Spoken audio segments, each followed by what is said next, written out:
Chapter 9. His wife returned late at night. She came in on tiptoe, but he heard her, opened his eyes, and made haste to close them again.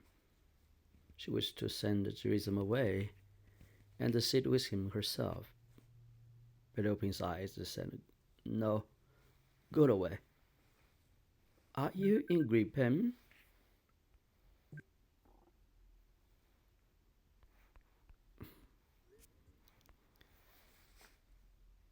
Are you in Gripen? Always the same. Take some opium. He agreed and took some. She went away. Till about 3 in the morning, it was in a state of stupefied misery. It seemed to him that he and his pen were being thrust into a narrow, deep, blank sack, but though they were pushed further in, they could not be pushed to the bottom. And this, terrible enough in itself, was accompanied by suffering. He was frightened and wanted to fall through the sack. He struggled, but yet cooperated. And suddenly he broke through, fell, and regained consciousness. Jerusalem was sitting at the foot of the bed, dozing quietly and patiently, while he himself lay with his emaciated, stockinged legs resting on Jerusalem's shoulders. The same shaded candle was there, and the same unceasing pen. "Go away, Jerusalem," he whispered. "It's all right, sir. I will stay a while." "No, go away." He removed the leg from Jerusalem's shoulders, turned sideways onto his arm, and felt sorry for himself. He only waited until Jerusalem had gone into the next room, and then restrained himself no longer, but wept like a child. He wept on account of his helplessness, his terrible loneliness, the cruelty of man, the cruelty of God, and the absence of God. Why hast thou done all this? Why hast thou brought me here?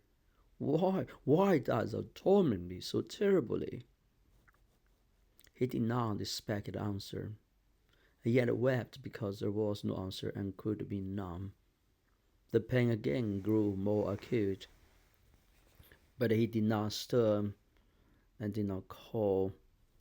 He said to himself, "Go on, strike me, but what is it for? Why have I done to thee? What is it for?" Then he grew quiet, not only ceased weeping, but even held his breath and became all attention.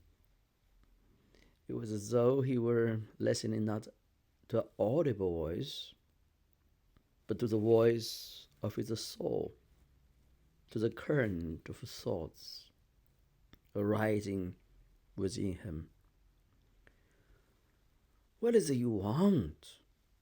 was the first clear conception capable of expression in words that he heard. "What do you want? What do you want?" He repeated himself. "What do I want? To live and not to suffer," he answered.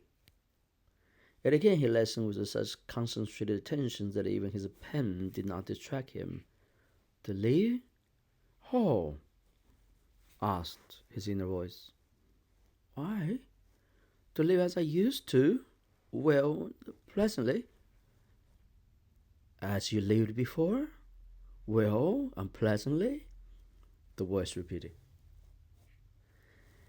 And in imagination he began to recall the best moments of the pleasant life. But strange to say, none of those best moments of pleasant life now seemed at all what they had been seemed, none of them except the first recollections of childhood.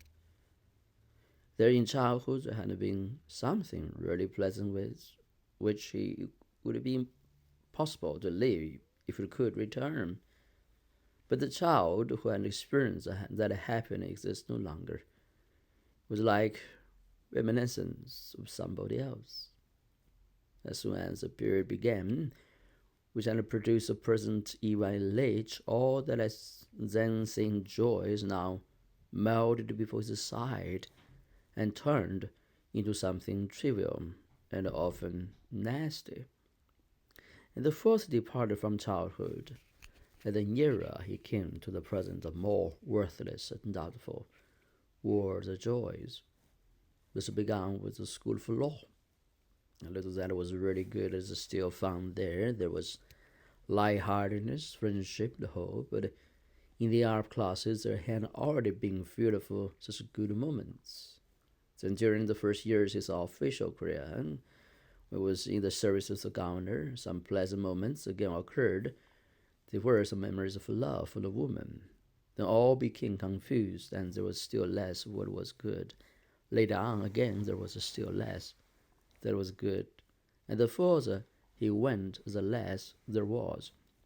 His marriage, a mere accident, then the disenchantment that followed it is a wise band breath, the sensuality and the hypocrisy. Then the deadly official life, those preoccupations about money, a year defeated 2 and 10, 20, and always the same thing. The longer it lasts, the more deadly it became. It as if I had been going downhill while I imagined I was going up. As that is really what it was. I was going up, in popular opinion, but to the same extent life was ebbing away from me. And now it is all done, and there's only death. Then what does it mean? Why? It can't be that life is so senseless and horrible. But if it really has been horrible and senseless, why must I die and die in agony? There is something wrong. Maybe I did not live as I ought to have done. It suddenly occurred to him. But how could that be when I did everything properly? He replied, and immediately dismissed from his mind this and the sole solution of all the riddles of life and death, and something quite impossible. Then, what do you want now? To live? Live now? Live how? Live as you lived in the law courts when the ushers proclaim the judge is coming? The judge is coming? The judge? He repeated himself. Here he is, the judge. But I am not guilty, he exclaimed angrily. Well, it's for?